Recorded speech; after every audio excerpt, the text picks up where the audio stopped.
மக்களே, சமாதான உடன்படிக்கைக்காக ஈரானிய குழுவினர் அப்பாசி ஆராய்ச்சி தலைமையில், வெளியுறவு அமைச்சர் அப்பாசி ஆராய்ச்சி தலைமையில் இஸ்லாமாபாத்தை சென்றடைஞ்சிருக்கு. இதை வெளிநாட்டு ஊடகங்கள் கன்ஃபார்ம் பண்ணிருக்கு.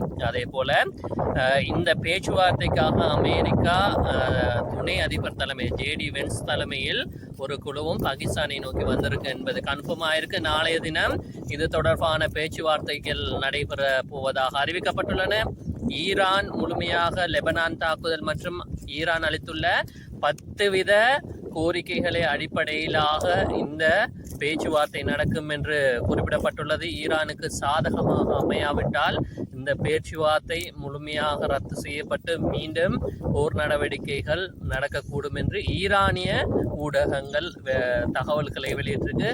பொறுத்திருந்து பார்க்கலாம் இந்த பேச்சுவார்த்தைகளில் என்ன நடக்கப் போகிறது, யாருக்கு சாதகமாக அமையும், அதே போல இந்த பேச்சுவார்த்தை இதனை அடிப்படையாக கொண்டு நடக்கப் போகிறது என்று பார்ப்போம். அதே போல பாகிஸ்தானில் 2 நாட்கள் பொது விடுமுறை வழங்கப்பட்டுள்ளது. இந்த பேச்சுவார்த்தைக்காக பலத்த பாதுகாப்பு வழங்கப்பட்டுள்ளதும் ஒரு சிறப்பம்சமாக நோக்கக்கூடியதாக இருக்கிறது.